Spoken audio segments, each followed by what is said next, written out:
여러분 반갑습니다. 함경북도에서 두만강을 건너서 연해주에 정착한 조선 백성은 연해주 한인으로서 살게 되고 연해주에서 이제 안정적으로 정착을 하게 됩니다. 그렇지만 스탈린에 의해서 1937년에 강제주를 당하면서 제3의 정착지인 중앙아시아로 가게 됩니다. 중앙아시아에서 우리 고려인들은 집단 농장을 통해서 또 단기간에 또 안정적으로 정착을 하게 됩니다. 그리고 집단 농장을 통해서 성장한 우리 고려인 2세대, 3세대들은 교육을 통해서 또 안정적인 고려인 사회를 만들어 나갑니다. 무엇보다 집단 농장과 무상교육이라고 하는 이 제도가 소련에서 고려인들이 성공적으로 정착하는 데 도움을 주었습니다. 후르츠초프 이후에 고려인 사회는 정말 말 그대로 안정적인 정말 소비에트 시민으로서 살아가게 됩니다. 그렇지만 또 다른 시련이 다가오고 있습니다. 그것은 바로 1991년 소비에트 연방의 붕괴입니다. 1991년 소비에트 연방의 붕괴는 중앙아시아 고려인에게 또 다른 고통을 주었습니다. 조선시대 철종 이후부터 나타난 가혹한 세금 때문에 조선 백성들이 연해주에 이주를 했고, 연해주에서도 스탈린의 정치적 압박, 박해로 인해서 다시 중앙아시아로 강제주를 당했습니다. 이제 정말 마지막이구나 하는 생각으로 중앙아시아에서 안정적으로 정착을 하고 있는 고려인에게 1991년 소비에트 연방의 붕괴라는 엄청난 사건이 다가왔습니다.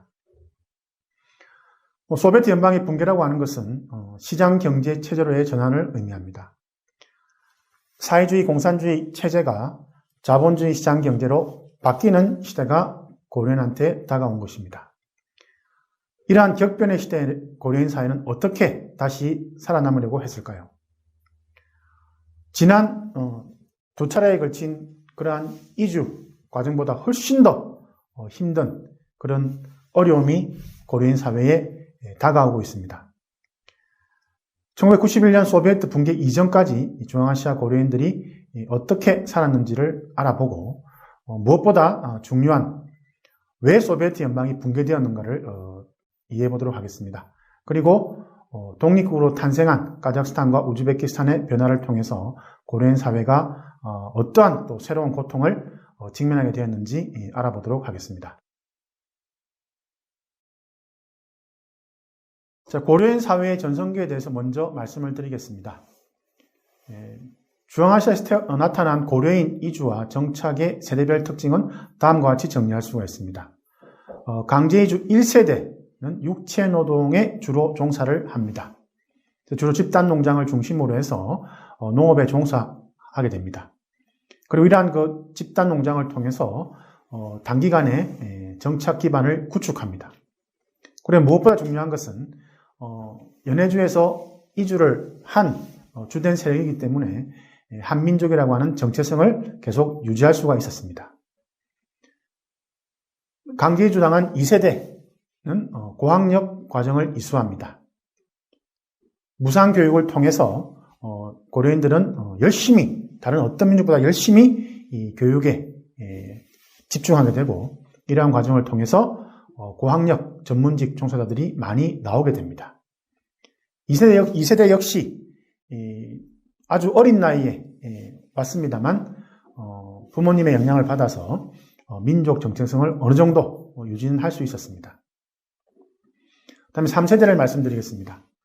자, 이들은 거의 100% 중앙아시아 지역에서 출생한 자들입니다. 그래서 어떤 세대보다 이주한 국가의 문화에 익숙한 세대들입니다. 그래서 위의 세대보다도 훨씬 더 이런 한민족이라고 하는 정체성에 대해서 혼란을 가지게 되고, 또 그들보다도 민족 정체성에 있어서 약화된 그러한 감성을 가지게 됩니다. 소비에트 체제의 무상교육제도, 제가 이 부분을 지금 계속 강조하고 있습니다.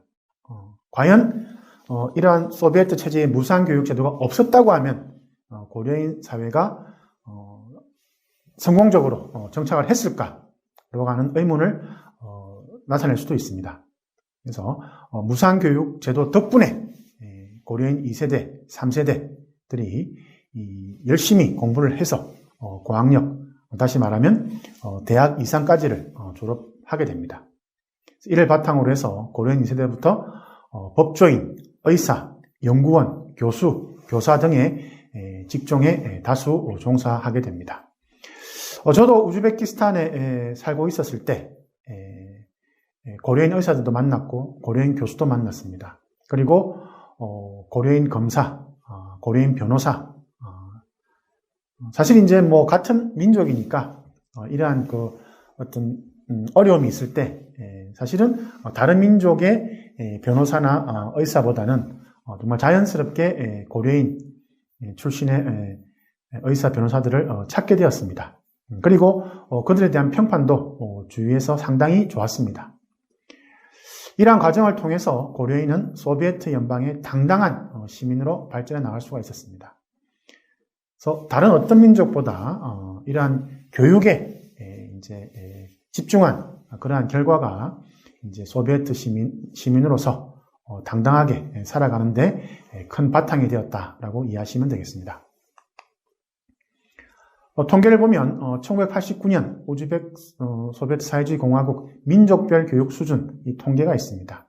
그래서 우즈벡의 다수 인구를 차지하는 우즈벡인, 그다음에 러시아인, 타타르인, 고려인 있습니다. 그래서 이 각각의 민족 대비 이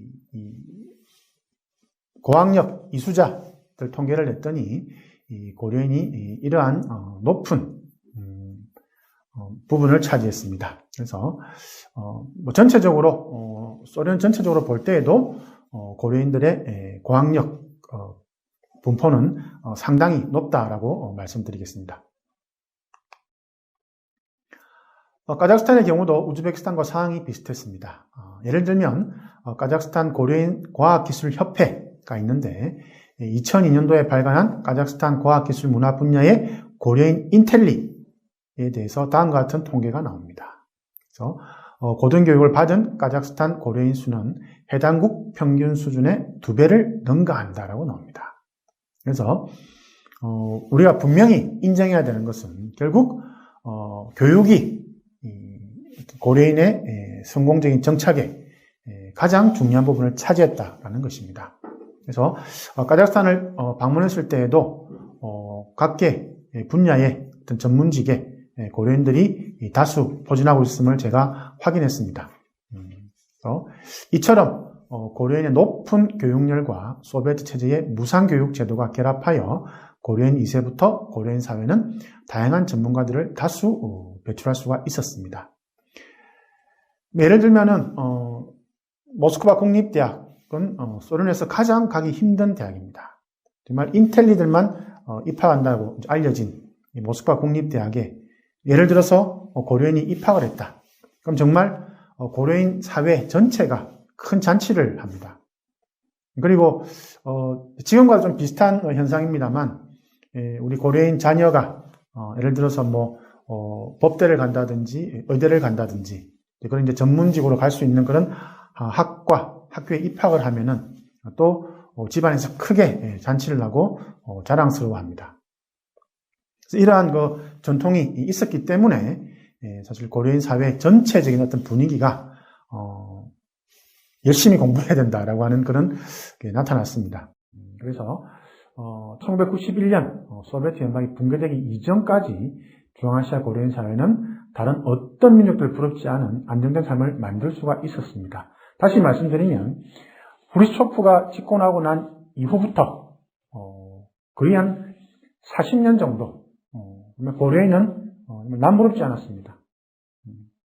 집단 농장에서 많은 수확을 했고 또 자녀들이 또 그 손자 손녀들이 사회에 나가서 또 전문직에 종사하면서 또 많은 또 활약을 했습니다. 그래서 제가 다른 민족들한테 물어봅니다. 고려인에 대해서 어떻게 생각하느냐? 그러면은 거의 다수가 이렇게 이야기합니다. 똑똑한 민족이다.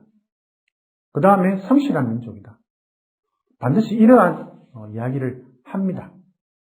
그것을 제가 들었을 때 또 같은 민족으로서 또 이제 아주 정말 뿌듯한 이제 그런 자랑스러운 그런 게 또 있습니다.